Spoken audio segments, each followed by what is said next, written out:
श्रीमन्महागणाधिपतये नमः। श्री सरस्वत्ये नमः। श्री गुरुभ्यो नमः। मूकं करोति वाचालं पंगुल्लंघयते गिरिं यत्कृपातमहं वन्दे परमानन्दमाधवं। गोपाल कृष्ण भगवान की जय। गोपाल कृष्ण भगवान की जय। गोपाल कृष्ण भगवान की जय। नमस्कार। या माध्यमातून जे श्रोते श्रीमद भागवत कथा श्रवण करतात अशा सगळ्यांना मनापासून वंदन करतो आणि आपल्याला पुन्हा एकदा विनंती करतो की अधिक सज्जन शक्तीपर्यंत या श्रीमद भागवतातल्या कथा पोहोचाव्यात। त्याकरता या आपल्या चॅनलला तुम्ही लाईक करा, शेअर करा, सबस्क्राईब करा। हा चॅनल आपल्या सगळ्यांचा आहे हे मी अशासाठी म्हणतो की याच्यावरती आपल्याला विविध पुराण ज्याचा केवळ आपण उल्लेख ऐकला आहे त्याच्यामधल्या कथा या माध्यमातून श्रवण करायला मिळणार आहेत। तेव्हा पुन्हा एकदा नम्र विनंती करतो, हात जोडतो आणि आजच्या कथा भागाला सुरुवात करतो। आज जी कथा आपण श्रीमद भागवताच्या या माध्यमातून जी ऐकणार आहोत ती आहे समुद्रमंथनाची कथा। आपल्या सगळ्यांना माहिती आहे की समुद्रमंथन झालं, देव आणि दानव यांनी हे समुद्रमंथन केलं, पण ते मुळात का करावं लागलं किंवा त्याची गरज का पडली आणि त्याचा मूळ हेतू काय आहे, त्याच्या मागचं तत्त्व काय आहे हे आपण या कथाभागामधून जाणून घेणार आहोत। स्वर्गामध्ये इंद्राचा दरबार भरला आहे आणि या दरबारामध्ये सगळे देव जे आहेत ते सगळे जमलेत आणि स्वर्ग याचा अर्थ जिथे दुःखाला चिंतेला जागाच नाही अशी जागा। सर्वत्र आनंद उत्साहाचं वातावरण आहे, हास्य विनोद चाललेले आहेत, काही ठिकाणी नृत्य चाललेली आहेत, नृत्यांगना त्यांचे कार्यक्रम करत आहेत, काही गायक आपली कला सादर करत आहेत आणि इतक्यात तिथे दुर्वास ऋषी अतिथी म्हणून आले। आपल्या संस्कृतीमध्ये अतिथीला फार महत्त्व आहे। अतिथी देवो भव ही आपली संस्कृती आहे। तेव्हा त्या दुर्वासांचा स्वाभाविकपणे आदर सत्कार झाला, त्यांचा योग्य तो सन्मान झाला, पाद्यपूजा झाली आणि दुर्वास ऋषींनी त्यांना जी एक सुगंधित पुष्पमाला घातली होती तो हार दुर्वासांनी इंद्राला भेट म्हणून दिला। त्याच्या गळ्यामध्ये ती पुष्पमाला घातली। वास्तविक ऋषींनी एखादी भेट आपल्याला दिली आहे म्हटल्यावरती त्याचा स्वीकार व्हायला पाहिजे, परंतु इंद्रानं काय केलं, ती माला आपल्या गळ्यातून काढली। खरं तर अत्यंत सुगंधित असा तो हार होता, पण तो हार इंद्रानं गळ्यातून काढला आणि आपला जो हत्ती आहे त्याच्या गळ्यामध्ये, त्याच्या सोंडेमध्ये तो अडकवला। ऐरावतानं काय केलं, तो जो हार होता तो सोंडेमधून त्याच्या खाली गळाला आणि त्या हत्तीचा पाय त्या मालेवरती पडला। एका अर्थानं ती जी पुष्पमाला आहे ती ऐरावतानं आपल्या पायाखालती तुडवली असा उल्लेख आहे। एवढे मोठे ऋषी आपल्याला माहिती आहे, दुर्वास ऋषी हे अत्यंत क्रोधी म्हणून या सगळ्या ऋषींमध्ये प्रसिद्ध आहे। तेव्हा त्यांना स्वाभाविकपणे तो आपला अपमान वाटला आणि ऋषींनी या अपमानाचा बदला घेणं असा शब्द खरं तर चुकीचा आहे, पण त्या क्रोधामध्ये, अपमानाच्या क्रोधामध्ये इंद्राला शाप दिला की इंद्रा, तू आत्ता ऐश्वर्यात आहेस आणि त्याच्यामुळे तू असं वागतोयस। ज्या संपत्तीच्या बळावरती तू असा एखाद्याचा अपमान करतोस ती तुझी सर्व संपत्ती नष्ट होईल, तू पदच्युत होशील आणि हे जे आत्ता स्वर्गाचं आसन तुला मिळालेलं आहे ते तुझ्यापासून हिरावलं जाईल।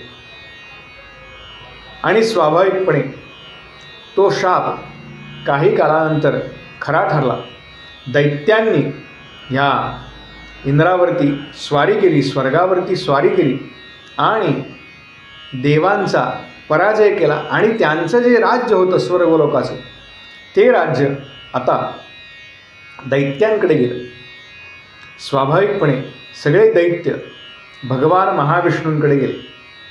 त्यांना घडलेली सगळी हकीकत सांगितली आणि भगवान महाविष्णूंना सुद्धा इंद्राचा राग आला.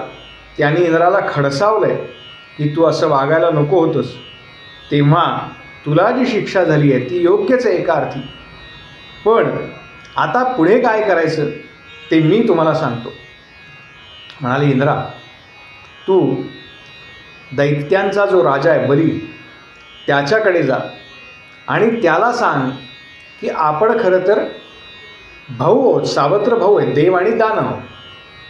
आपण दोघेही मिळून म्हणजे सगळे देव आणि सर्व दानव मिळून समुद्र मंथन करू आणि त्याच्यातून अमृत प्राप्ती होईल. ते आपण अमृत जे आहे ते अर्ध अर्ध वाटून घेऊ असं तू त्याला सांग.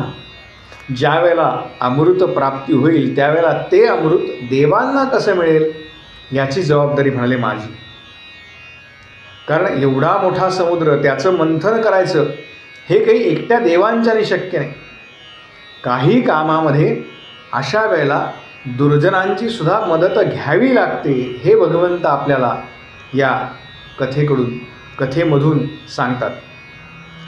समुद्र मंथन करायचं ठरलं आणि एवढा मोठा समुद्र तो घुसळायला, त्याचं मंथन करायला तेवढीच मोठी रवी पाहिजे. तेव्हा मंदराचल नावाचा पर्वत आहे त्याची रवी करायचं ठरलं. वासुकी नावाचा नाग त्या सर्पाची दोरी करायची ठरलं आणि तो मंदराचल पर्वत आपल्या स्थानापासून त्या समुद्रामध्ये आणण्याकरता म्हणून देव आणि दानव निघाले. असं सांगतात की दानवांच्या शक्तीने तो थोडासा हलायला लागला, पण तो उचलून आणणं काही शक्य नव्हतं.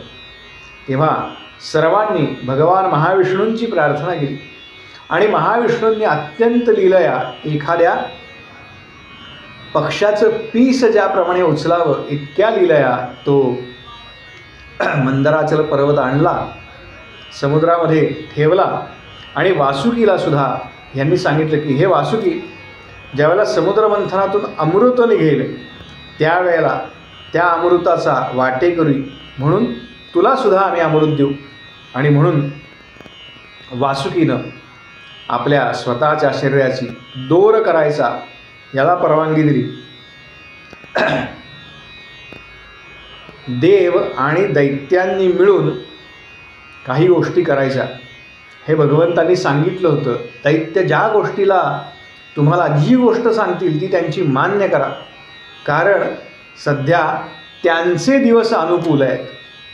आपल्याला बऱ्याच वेळा असं वाटतं बघा की एखादी गोष्ट ना अमुक माणसानं करायला नको होती, त्यानं का बरं ऐकलं समोरच्याचं. तेव्हा लक्षात ठेवा, सध्या त्यांचे दिवस अनुकूल आहे त्यामुळे त्यांनी तसं वागलं असेल, पण निश्चित केव्हा ना केव्हा तरी आपले दिवससुद्धा पालटतात.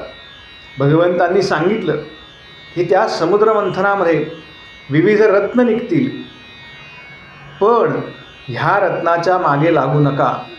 जोपर्यंत अमृत मिळत नाही तोपर्यंत अखंड समुद्राचं मंथन करा. सगळे देव दैत्य एकत्र झाले. बळीराजानं सांगितलं की आम्ही समुद्र मंथनामध्ये मुखाच्या बाजूला उभं राहणार. तो जो वासुकी आहे त्याच्या मुखाच्या बाजूला उभं राहणार, कारण पाठीमागचा जो भाग आहे तो अशुभ मानलेला आहे. देवांनी मान्य केलं. खरं म्हणजे हा जो इंद्र होता ना, हा इंद्र ज्यावेळेला बळीराजाकडे गेला तेव्हा त्यानं हातामध्ये पांढरं निशाण धरलं होतं आणि त्यावरून बळीराजाला कळलं की हा काही युद्धाला आलेला नाही. आणि इंद्रानं बळीराजाला अत्यंत वाकून नमस्कार केला, अत्यंत लवून नमस्कार केला. आयुष्यामध्ये अशा घटना येऊ शकतात की ज्या वेळेला आपल्याला एखाद्याला जो आपला विरोधी आहे, आपल्या विचारांचा नाही किंवा त्रासदायक आहे, त्यालासुद्धा वंदन करावं लागतं. परंतु इंद्रानं अत्यंत भगवंतांनी जे सांगितलं आहे, भगवान महाविष्णूंनी जे सांगितलं आहे त्याप्रमाणे त्या बळीराजाला समुद्र मंथनासाठी तयार केलं आणि सगळा कार्यक्रम त्याला समजावून सांगितला. बळीराजा तयार झाला आणि शुभस्य शीघ्रम असं म्हणतात, म्हणजे चांगल्या कामाला उशीर नको या न्यायानं बळीराजा, सर्व दैत्य आणि सगळे देव समुद्रमंथनासाठी सज्ज झाले. समुद्रमंथनामध्ये काय काय निघालं, कशा पद्धतीनं समुद्रमंथन चालू झालं आणि त्याचा परिणाम काय झाला हे आपण पुढच्या भागामध्ये बघू. तोवर इथेच थांबतो आणि आपल्याला पुन्हा एकदा नम्र विनंती करतो की अधिकाधिक सज्जन शक्तींपर्यंत, अधिकाधिक युवकांपर्यंत, अधिकाधिक युवतींपर्यंत हे व्हिडिओ पोचावेत याच्याकरता या आपल्या चॅनलला अधिकाधिक सहाय्य करा. एवढं बोलतो आणि या ठिकाणी थांबतो. गोपाल कृष्ण भगवान की जय. गोपाल कृष्ण भगवान की जय. गोपाल कृष्ण भगवान की जय.